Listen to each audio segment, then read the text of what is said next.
First, you have some time to look at questions 1 to 3.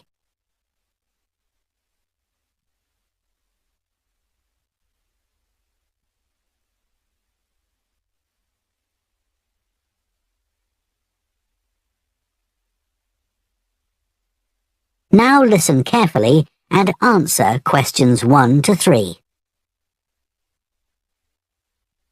Hello, Children's Engineering Workshops.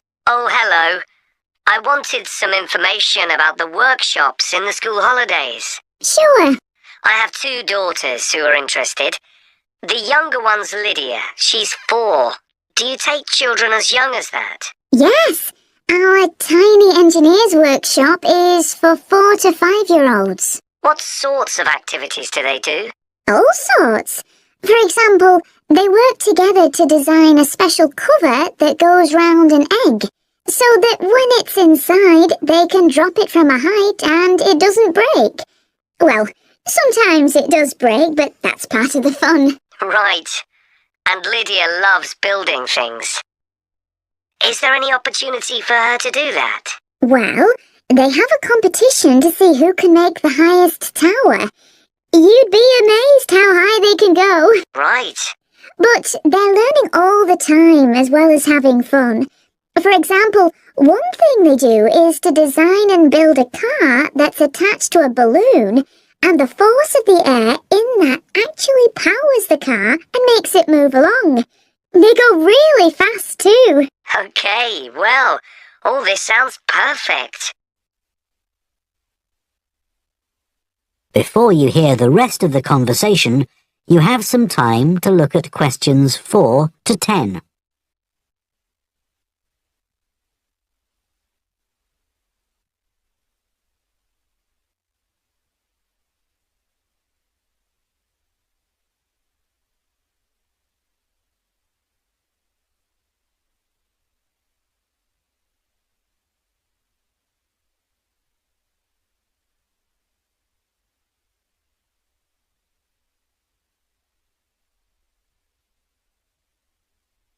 Now listen and answer questions 4 to 10. Now, Carly, that's my older daughter, has just had her 7th birthday. So, presumably, she'd be in a different group. Yes, she'd be in the Junior Engineers. That's for children from 6 to 8. And do they do the same sorts of activities? Some are the same, but a bit more advanced. So they work out how to build model vehicles, things like cars and trucks, but also how to construct animals using the same sorts of material and technique. And then they learn how they can program them and make them move. So they learn a bit of coding? They do. They pick it up really quickly. We're there to help if they need it, but they learn from one another too. Right. And do they have competitions too? Yes. With the Junior Engineers, it's to use recycled materials like card and wood to build a bridge.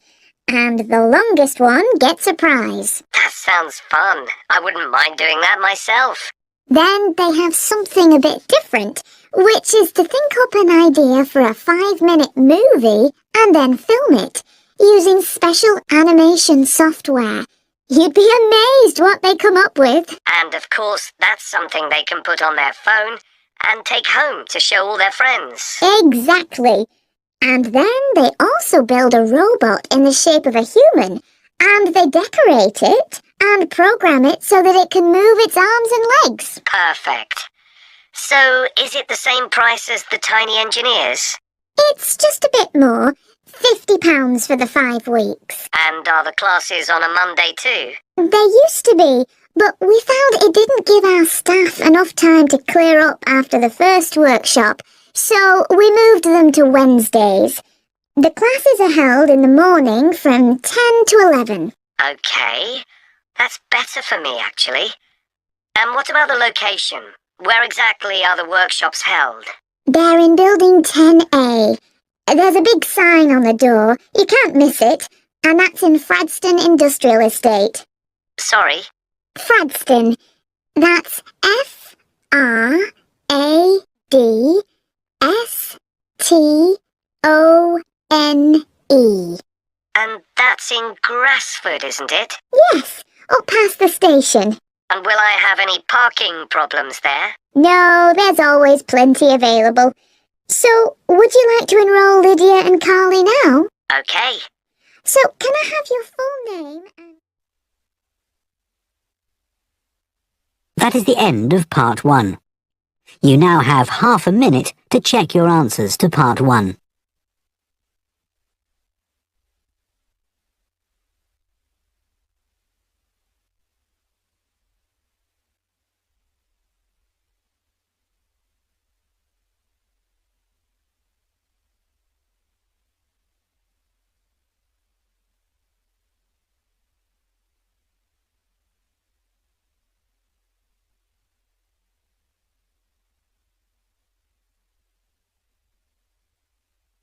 Part 2.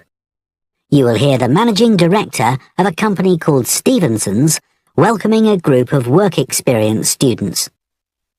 First, you have some time to look at questions 11 to 14.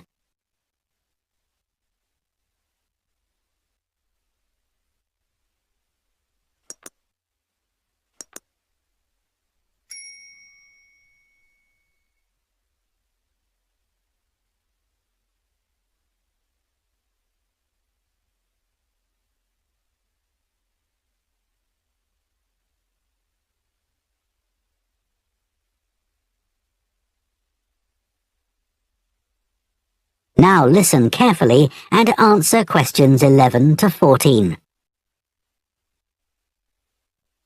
Good morning, everyone, and welcome to Stevenson's, one of the country's major manufacturers of metal goods. Thank you for choosing us for your 2 weeks of work experience.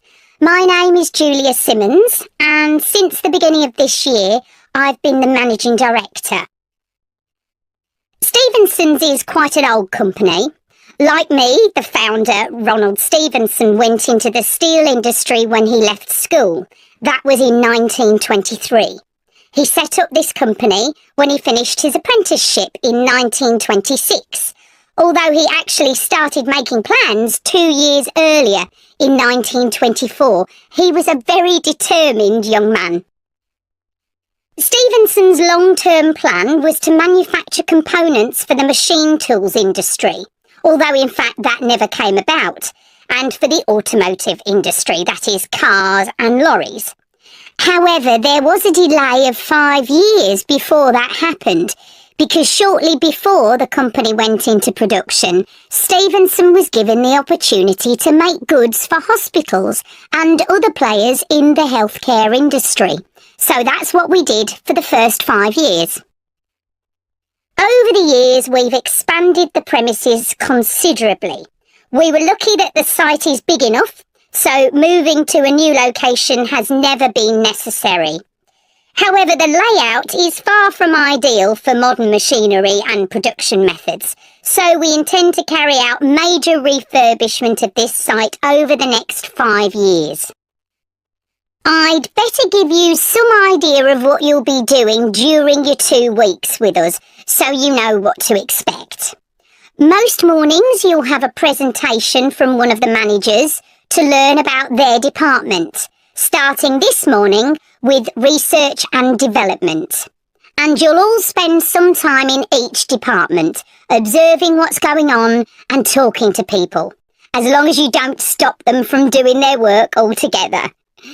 In the past, a teacher from your school has come in at the end of each week to find out how the group were getting on, but your school isn't able to arrange that this year.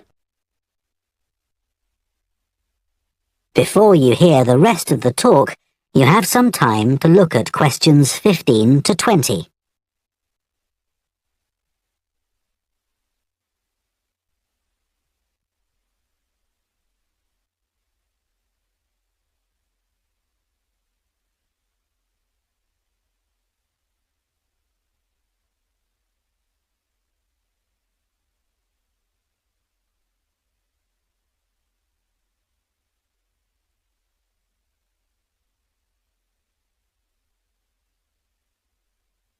Now listen and answer questions 15 to 20.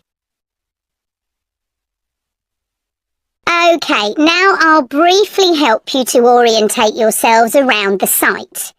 As you can see, we're in the reception area, which we try to make attractive and welcoming to visitors. There's a corridor running left from here, and if you go along that, the door facing you at the end is the entrance to the coffee room. This looks out onto the main road on one side and some trees on the other, and that'll be where you meet each morning. The factory is the very big room on the far side of the site. Next to it is the warehouse, which can be accessed by lorries going up the road to the turning area at the end. You can get to the warehouse by crossing to the far side of the courtyard, and then the door is on your right. Somewhere you'll be keen to find is the staff canteen. This is right next to reception. I can confidently say that the food's very good, but the view isn't. The windows on one side look onto a corridor and courtyard, which aren't very attractive at all, and on the other onto the access road, which isn't much better. You'll be using the meeting room quite often, and you'll find it by walking along the corridor to the left of the courtyard and continuing along it to the end. The meeting room is the last one on the right, and I'm afraid there's no natural daylight in the room. Then you'll need to know where some of the offices are. The Human Resources Department is at the front of this building, so you head to the left along the corridor from reception, and it's the second room you come to. It looks out onto the main road. And finally, the boardroom, where you'll be meeting sometimes. That has quite a pleasant view, as it looks out onto the trees. Go along the corridor past the courtyard, right to the end. The boardroom is on the left, next to the factory. OK now, are there any questions before we move? That is the end of part 2. You now have half a minute to check your answers to part 2.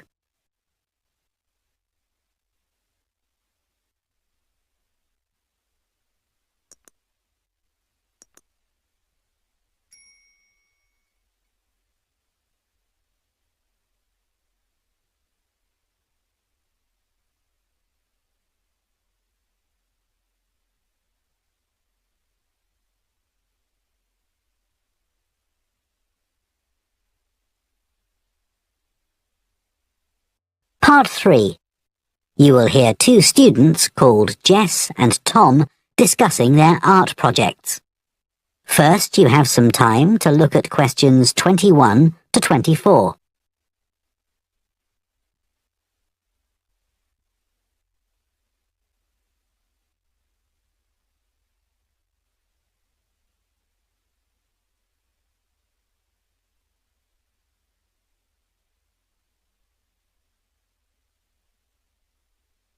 Now listen carefully and answer questions 21 to 24. How are you getting on with your art project, Tom? Okay. They gave us the theme of birds to base our project on, and I'm not really all that interested in wildlife, but I'm starting to get into it. I've pretty well finished the introductory stage. So have I. When they gave us all those handouts with details of books and websites to look at, I was really put off. But the more I read, the more interested I got. Me too. I found I could research so many different aspects of birds in art. Colour, movement, texture. So I was looking forward to the bird park visit. What a letdown. It poured with rain and we hardly saw a single bird. Much less use than the trip to the Natural History Museum. Yeah. I liked all the stuff about evolution there. The workshop sessions with Dr. Fletcher were good too, especially the brainstorming sessions. I missed those because I was ill. I wish we could have seen the projects last year students did. I suppose they want us to do our own thing, not copy. Have you drafted your proposal yet? Yes, but I haven't handed it in. I need to amend some parts.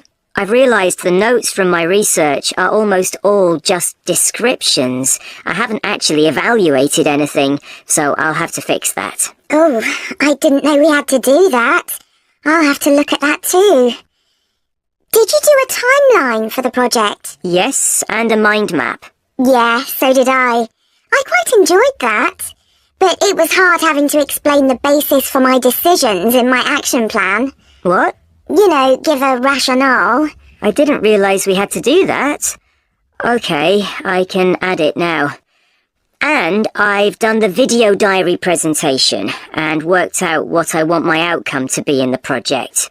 Someone told me it's best not to be too precise about your actual outcome at this stage, so you have more scope to explore your ideas later on. So I'm going to go back to my proposal to make it a bit more vague. Really? Okay, I'll change that too then. Before you hear the rest of the discussion, you have some time to look at questions 25 to 30.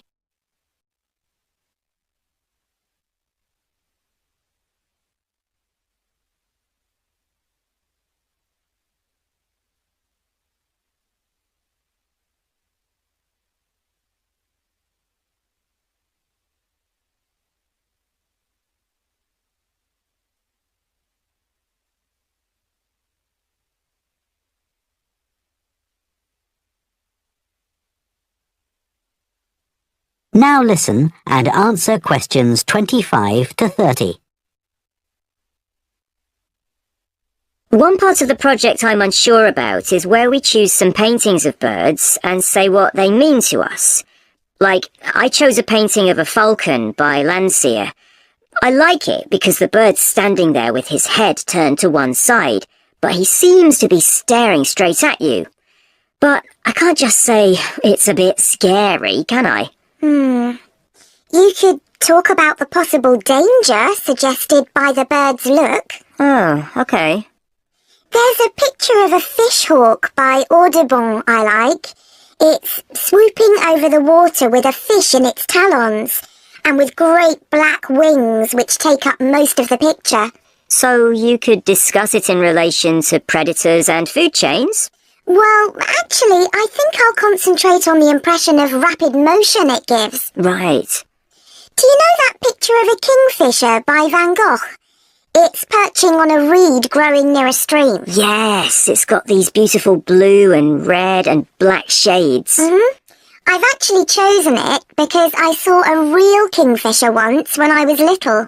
I was out walking with my grandfather, and I've never forgotten it. Oh, so we can use a personal link? Sure. Okay.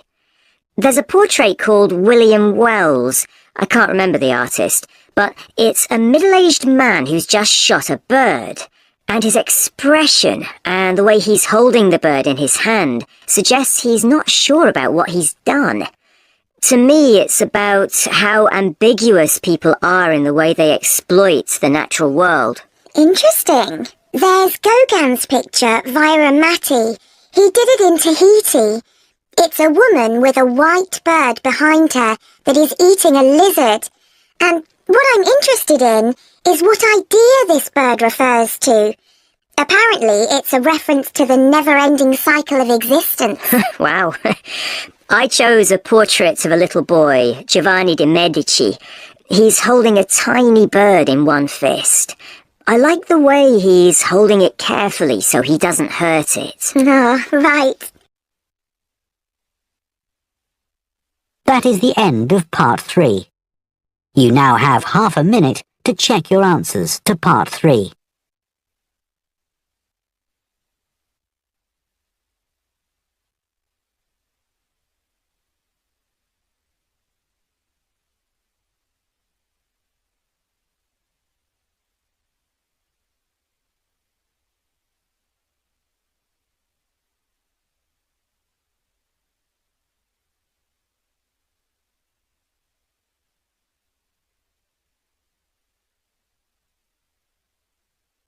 Part 4. You will hear a professor of philosophy giving a talk on the ancient philosophy of Stoicism. First, you have some time to look at questions 31 to 40.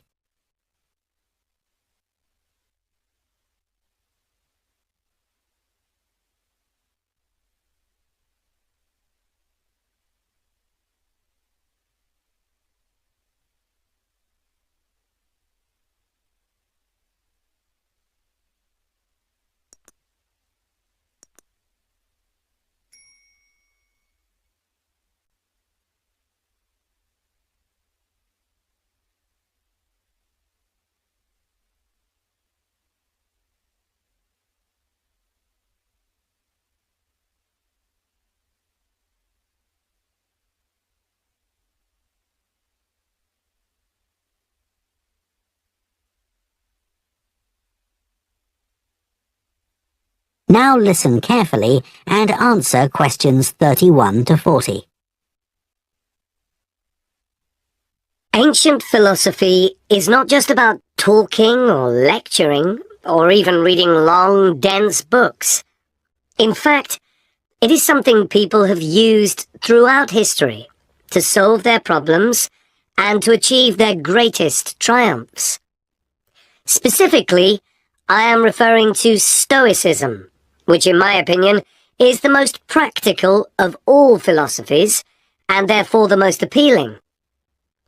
Stoicism was founded in ancient Greece by Zeno of Citium in the early 3rd century BC, but was practiced by the likes of Epictetus, Cato, Seneca, and Marcus Aurelius. Amazingly, we still have access to these ideas, despite the fact that the most famous Stoics never wrote anything down for publication. Cato definitely didn't. Marcus Aurelius never intended his meditations to be anything but personal. Seneca's letters were, well, letters, and Epictetus's thoughts come to us by way of a note-taking student. Stoic principles were based on the idea that its followers could have an unshakable happiness in this life, and the key to achieving this was virtue. The road to virtue, in turn, lay in understanding that destructive emotions like anger and jealousy are under our conscious control. They don't have to control us, because we can learn to control them. In the words of Epictetus, external events I cannot control, but the choices I make with regard to them I do control. The modern-day philosopher and writer Nassim Nicholas Taleb defines a Stoic as someone who has a different perspective on experiences which most of us would see as wholly negative. A Stoic transforms fear into caution, pain into transformation, mistakes into initiation, and desire into undertaking. Using this definition as a model, we can see that throughout the centuries, Stoicism has been practiced in more recent history by kings, presidents, artists, writers, and entrepreneurs.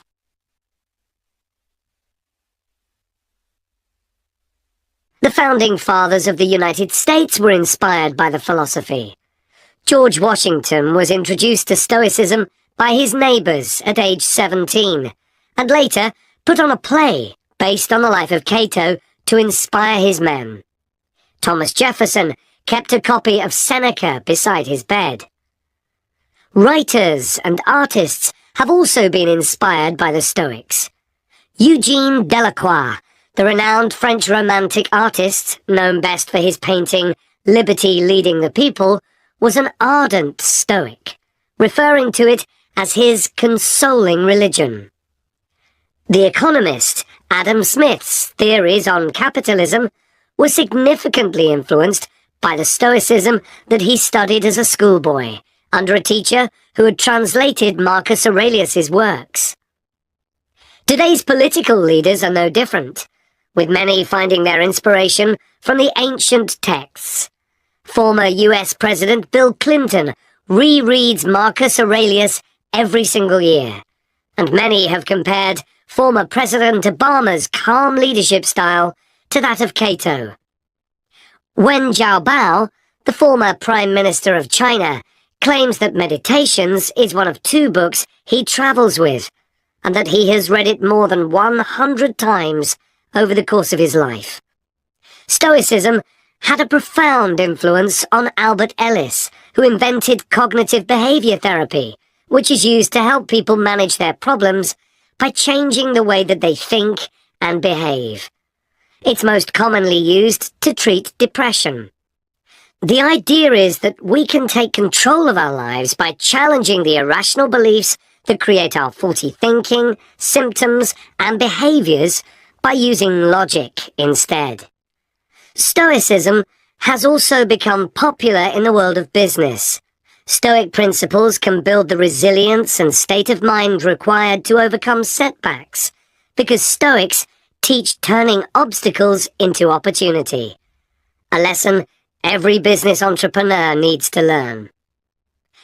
I would argue that studying Stoicism is as relevant today as it was 2,000 years ago, thanks to its brilliant insights into how to lead a good life. At the very root of the thinking, there is a very simple way of living. Control what you can and accept what you can't. This is not as easy as it sounds and will require considerable practice. It can take a lifetime to master. The Stoics also believed the most important foundation for a good and happy life is not money, fame, power, or pleasure, but having a disciplined and principled character, something which seems to resonate with many people today. That is the end of part 4. You now have 1 minute to check your answers to part 4.